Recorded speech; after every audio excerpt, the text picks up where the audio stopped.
Hi, this is Tim from latest3dsgames.com, and yes, I've finally got around to doing a review on the actual Nintendo 3DS console itself. So I'm just going to start this off with a quick look at what you're actually going to get if you buy a Nintendo 3DS console.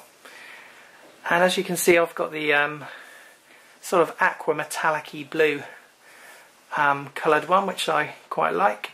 It also comes in a rather nice black finish as well. Can't really go wrong with either colour, so it's just a matter of personal preference. So if I just show you what you get, and obviously you get the console. As you can see, the stylus, which is a extending stylus, and you obviously get your charger adapter, which can be used to either put in straight into the back of the Nintendo 3DS console to charge, or you can put it into the supplied dock. So you get the dock as well, which is rather nice to include. And you get your AR cards, augmented reality cards, which obviously I will show you those a bit later on in the review. Obviously you get your box, very exciting that is, and you get your Nintendo 3DS Quick Start Guide. Obviously that is just a quick start guide, just the basics in there. Get a guide to the Mii Plaza Street Pass, and you get your full operations manual, which I think you'll definitely need to refer to. Also you do get included, which is pretty good, is a SD card, which is included, which I think, I'm positive, yeah, just a 2GB SD memory card, Toshiba, but it's nice that that's actually included in with the system rather than an added extra. Also nice to include the docking station with the system. I suppose they could have tried to charge extra, but they've included it. So that's what you're going to get when you buy the system. And currently in the UK it's about £170 for the system. It was around £190 on launch. So I'm not quite sure what prices it is around the world, but I guess it's a bit cheaper if you go to the US. Similar price I guess though in Europe. Okay, so what I'm going to do now is I'm going to compare it to a Nintendo DS Lite, just so you can see the size, etc., how it compares to that. Okay, and as you can see I've got a Nintendo DS Lite, which I'm going to compare the 3DS to for size, etc. Haven't got a DSi, so I borrowed my wife's Nintendo DS Lite. So, as you can see, they are very similar. In fact, if I put them on top of each other, they're almost identical in size. Depth, width, height, almost identical. Thickness, almost identical as well. So if I just compare the two, obviously DS Lite hasn't got the cameras. So as you can see, you've got the two cameras which make the 3D camera for the 3DS on the top. The actual feel of the consoles, just to give you an idea, and the look, as you can see, it's obviously a lot shinier, the 3DS. It looks like a kind of better quality plastic. It doesn't sort of feel so plasticky, and it feels more dense, slightly weightier. I would say that they're probably actually very similar weights, but it does look like it's just a nicer finish, a bit of a higher quality finish, and less plasticky looking. On the side, on the DS Lite, you've got your power button and your stylus. On the 3DS, you've got the 3D depth controller, which we'll go into more detail into later, and you've got your wireless control and your wireless indicator. On the front of both systems, on the DS Lite, first thing that sticks out is you've got the Game Boy Advance slot for your DS Lite. Obviously that's no longer available on the Nintendo 3DS, so the Nintendo 3DS is compatible with all the DS software, apart from things like maybe the DS browser and a couple of other bits, but it's not backwards compatible with the Game Boy Advance games, but that's really not the end of the world.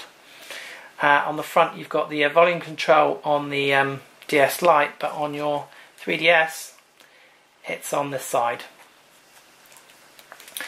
And your headphone socket is on the right hand side. On your DS Lite it's in the middle on the 3DS. And it's got the indicator of when it's in sleep mode on the 3DS and charging as well. And on the side there's nothing on this side for the DS Lite. As I said, the volume control is here on the left hand side for your 3DS, and your SD card slots in there. Turn to the back, and slot obviously for the DS games and the 3DS games for the 3DS. Similar position, obviously exactly the same in fact. And your adapter is over on this side for the 3DS, and it's on the other left hand side on the DS Lite. So pretty similar setup. You can see the shoulder buttons have been redesigned for the 3DS. They're smaller, in different position, and the whole sort of shape, you can see it's kind of just been edged off and finished just a little bit more nicely on the 3DS. Not an awful lot of design difference, it just looks a little bit nicer finished off. It's been rounded off on the edges, etc. So what we'll do is a very quick look inside the two consoles, and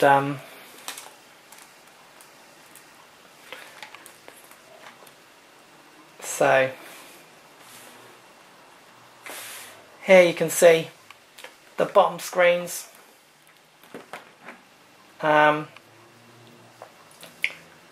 Obviously very similar layout to the buttons and the cross pad, but that's pretty much where it ends, because you can see the top screen of the Nintendo 3DS obviously is a widescreen, the 3D screen.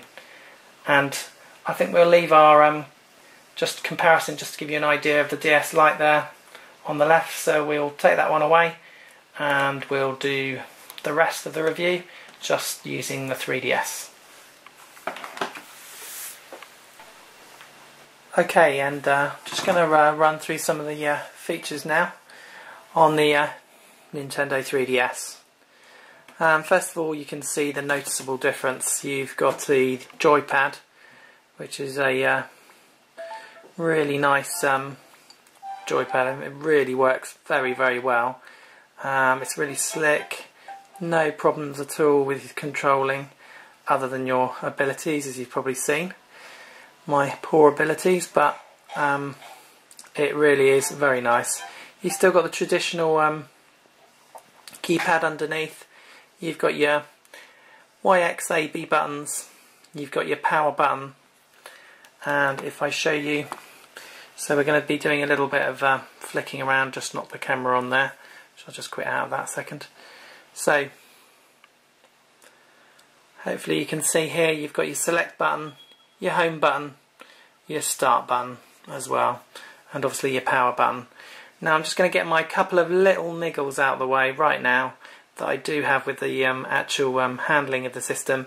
The first one is the power button, and I've tried a couple of different systems. It's just a little bit unresponsive. It's not really a squishy button, but it's difficult to describe it, but sometimes you kind of hit it. If you don't hit it wholly correctly, kind of in the middle, it won't turn the power on, and that's just a tiny little niggle with the system. Second little niggle, and I won't bring back the DS Lite just to show you, but you just have to take my word for it. The actual screen. Now I recommend when you play it, because it's a 3D system, that you have it fully out anyway to play it, and hold it 25 to 30 centimeters away, which is the kind of guidance for it anyway, to make sure you don't get any eye strain or anything like that. It will differ depending on your vision anyway, so I recommend that for playing it. But if you do tip it at all, if you, for instance, you're like me and you're doing videos, etc. The hinge system is just that little bit loose, and if you watch some of my earlier videos when I didn't have something propping up behind, because of the way I have the video, it kind of just threw itself down. It's not as nice as the DS Lite, which is much sort of stiffer, kind of, it just goes back into its positions much better, and it's not going to suddenly flop down. That's my only other niggle, really. It's only a problem for me because I'm doing videos, so if you're doing videos with it for YouTube, etc., it might cause you a few problems, because holding it flat like that is obviously very difficult. Maybe you can do videos like that, I haven't tried it, but I find it works much better with it propped up. So those are my two niggles. Got them out of the way quickly. The power button and the hinge is just a little bit loose. Not really an issue when you're playing it. Okay, so we'll go on to some of the features now. The first one, which is why I kind of hung on for the review, is the Nintendo eShop. So there's lots of you're gonna have to excuse my reflection. You're gonna get my ugly mug in the picture some of the time. You just have to excuse that, and the camera as well. So Nintendo eShop. I'm gonna have to make sure we're connected on the side. We should be, yeah. Just worried then for a minute. So this became available only in June. You can download software. You get videos down. For instance, we've got the 25th anniversary Zelda video available to watch. It gives you a news update pretty much every week now on what's coming available. Become available, updates you with games that are coming out. As you can see, you've got your week by week what's new. I haven't done one yet for the 21st, but it shows you the new content. They've got a new 3D classic Xevious and other bits and pieces. There's lots of DSiWare. The prices they're okay. They're not as cheap as they could be, in my opinion. Obviously they're going to vary from country to country. I think Nintendo could drop the prices if they wanted to. Maybe they will. They range from sort of a couple of pounds or a few dollars to sort of $10 or so, £6 or so in the UK. So it could be cheaper. You can do your... there's a watch list there. You can submit reviews. That's just on a star rating, which is just fun to do. Add funds. At the moment, it's not compatible with the point system in the US or the UK, as far as I'm aware. So you have to add funds with your credit card or debit. I don't know if it's debit card or credit card, one or the other. And you can adjust your settings, etc. So there's lots of nice little things on here. You can watch videos, as I said, keep up to date with all the latest available software. There's the classic Xevious, and it shows you some videos. There's a Golf 3D game available now. Virtual Console, where you can play old classic Game Boy games, etc. And DSi games, Game & Watch games. There's a new download for camera, make adjustments to cameras, pictures and all sorts of bits and pieces on that. There's loads of downloadable software. You are going to have to pay for most of it. There was a few freebies, but they were just videos or Excitebike they gave us for free. Oh no, I'm not telling the truth, am I? Nintendo also gave us the rather nice Pokédex, which I will show you. And there's the DSiWare. So that's the eShop in its basic form. It's very nice. And like I said, only became available in June, so it wasn't available straight away. Okay, so we're going to show you some more features. I'm just going to go back on this now. And as you can see, that just shows you the basics. So if you just press home, it suspends the software, and you can just put it on hold, pause there, close the system if you want to. Put it on sleep mode. It's just a nice feature. And bring it back up again, and it's still there. So that's end of part 1 already, and I'll show you some more features in part 2.